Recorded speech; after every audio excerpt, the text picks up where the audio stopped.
A única voz que o seu futuro respeita é a voz da sua semeadura. Olá, pessoal! Fique com mais um corte sensacional do nosso Mentes Cast, sobre mentalidade, fé e crescimento pessoal. Não se esqueça de se inscrever no canal, deixar o like e compartilhar com mais pessoas. Agora, vamos pro vídeo. A Bíblia fala que o sábio discerne o tempo e o modo de todas as coisas. André, de onde vem a sabedoria? A Bíblia também fala, cara, aquele que deseja sabedoria, peça a Deus, porque ele dá livremente aos que pedem. Você está cansado. Aí Jesus fala, vinde a mim todos vós que estáis cansados e sobrecarregados, e eu vos aliviarei. Pega isso aqui, cara, porque isso aqui é uma chave poderosa.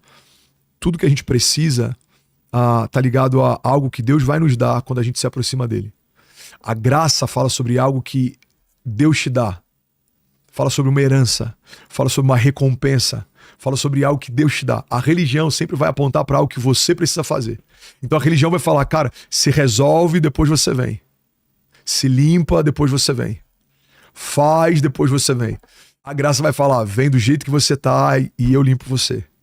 Vem do jeito que você tá e eu acalmo você. Vem do jeito que você tá e eu abençoo você. Olha o convite de Jesus, vinde a mim todos vós, que estáis cansados e sobrecarregados e eu vos aliviarei. Em outro momento ele fala, lança sobre mim a tua ansiedade, porque eu tenho cuidado de vós.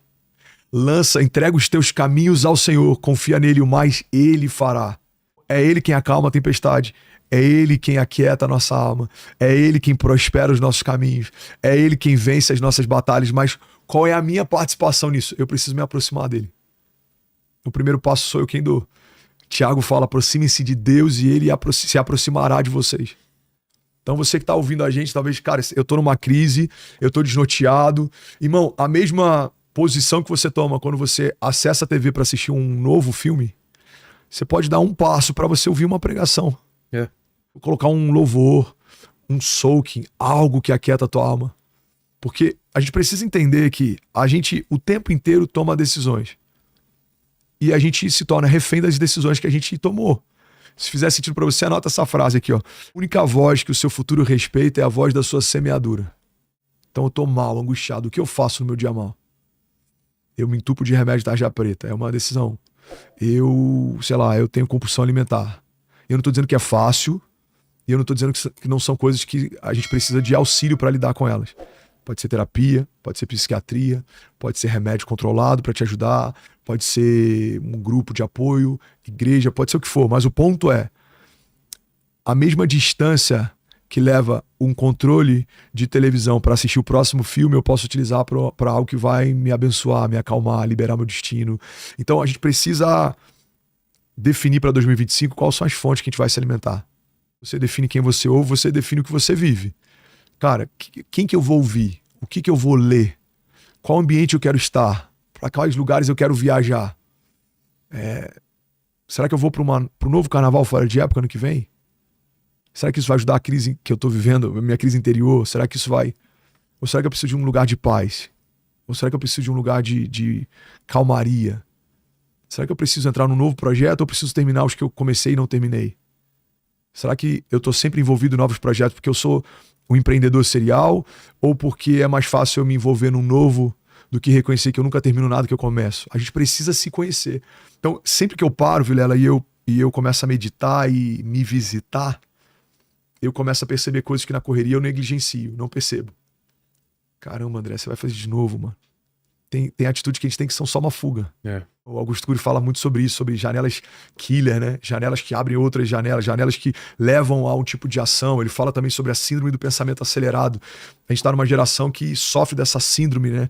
A gente tá o tempo inteiro pensando em tudo e, cara, a gente precisa... A palavra de Deus fala, aquietai-vos e sabei que eu sou Deus. Aquietai-vos. Talvez o que você precisa não é de uma nova palavra de comando.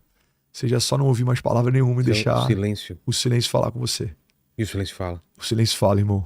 Uma música, eu não lembro o nome dela, não é nem um ministério conhecido, mas ele fala, silêncio, eu estou trabalhando, silêncio. Eu estou falando, no meio do silêncio Deus fala demais, cara. Olha que doido, Vilela. Um bimestre inteiro, uma professora falando incansavelmente, mas no dia da prova ela ficava em silêncio. E aí, professor, só uma dúvida. Hoje não. Hoje não. que ela está ensinando pra gente? Você tinha que ter perguntado quando você estava sendo preparado, agora você está sendo testado. E se tem uma coisa que a gente precisa aprender, cara, é que nos momentos de teste, o mestre sempre fica em silêncio. Então tem crise que a gente não entende por que Deus não fala. Ele falou antes, ele vai falar depois, mas agora ele está testando. Agora é contigo. Agora é contigo. Então a gente aprende no silêncio de Deus, a gente aprende quando a gente se coloca em silêncio. A gente aprende o tempo inteiro quando a gente desliga o modo automático. Então você pode se embriagar, você pode se dopar, se anestesiar e deixar a vida passar, ou você pode começar a aumentar o teu nível de consciência. Quem eu sou, para que eu tô aqui, por que eu tô aqui, para onde eu vou, como que os céus me chamam, qual é o propósito que eu carrego, qual é o meu chamado, o que eu vou fazer no próximo ano, o que Deus espera de mim. Quanto maior o nosso nível de consciência, maiores são os frutos, maior é a velocidade, maior é a nossa performance, maior é o nosso nível de relacionamento com quem está perto. Por quê? Porque você tem consciência. Eu acho que isso é uma coisa que os orientais eles trabalham muito bem e o ocidental ele peca muito nisso. Você pega, independente de qualquer questão religiosa em si, eu não estou discutindo agora doutrina ou linha teológica, mas culturalmente o oriental ele trabalha muito bem consciência, conhecimento interior, meditação, solitude. Eles trabalham isso muito bem. Você vê uma sabedoria, cara, fora do comum, que é numa escala muito maior, talvez, que no Ocidente. No Ocidente a gente tem pessoas sábias.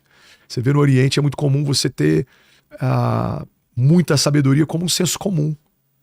Eles têm sabedoria ao se alimentar, eles conhecem sobre alimentação, sobre, né, enfim, sobre o corpo, sobre aonde dói cada coisa. Você pega a medicina asiática, tem coisas que você fala, cara, mas por quê? Porque eu acho que eles se analisam muito. E no Ocidente a gente tem uma construção que é de alta velocidade o tempo inteiro, alta performance o tempo inteiro e negligenciando. Eu tô com dor, remédio pra dor. Eu tô cansado, energético. Eu não durmo, ansiolítico.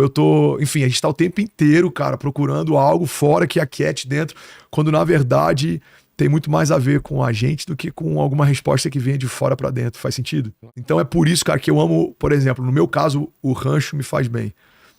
Tem duas coisas que... outra pessoa pode ser outra coisa, né? Talvez a praia te faça bem, talvez... Agora, você tem que encontrar um lugar que te leva de volta para esse lugar de origem. Eu acredito que sempre tem a ver com natureza, tá?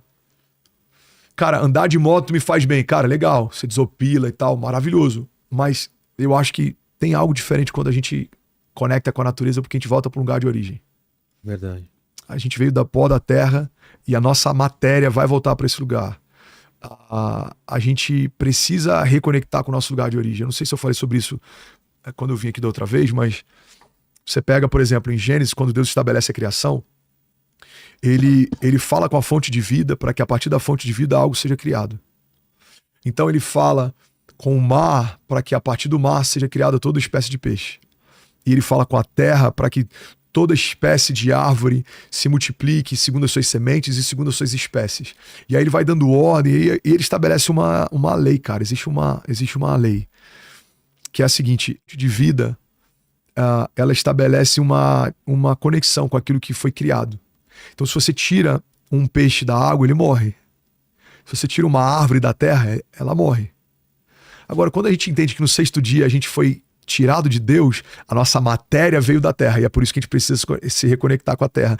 Mas a nossa vida foi retirada da própria vida de Deus. A Bíblia fala que ele sopra sobre a criação. Esse sopro, esse fôlego, no original se chama Zoe, a própria vida de Deus. Ou seja, Deus ele sopra da sua própria vida sobre a criação. Então, se eu fui feito de Deus, eu não posso me desconectar de Deus, porque eu vou morrer. E é por isso, Vilela, que você pode estar vivo naturalmente, mas estar morto espiritualmente. Por quê? Porque a tua carne, ela veio do pó da terra. E como que ela se mantém alimentada? O pó da terra, cara. Você está comendo. Você se alimenta, você bebe água, você come. Você come proteínas, gorduras, você come, enfim, sais minerais. Agora, do que o seu espírito se alimenta? Do Espírito de Deus, cara. E é por isso que a gente vê hoje uma geração de mortos funcionais, né? Mortos no espírito, mas vivos na carne. A gente trabalha, a gente anda, a gente faz planos, a gente se alimenta, mas espiritualmente a gente está morto. Como é possível, André, alguém morrer? Cara, você morre se você não estiver conectado com a fonte da tua vida. E a fonte da nossa vida é o nosso Criador, é quem fez você, é quem fez você a imagem e semelhança de quem Ele é.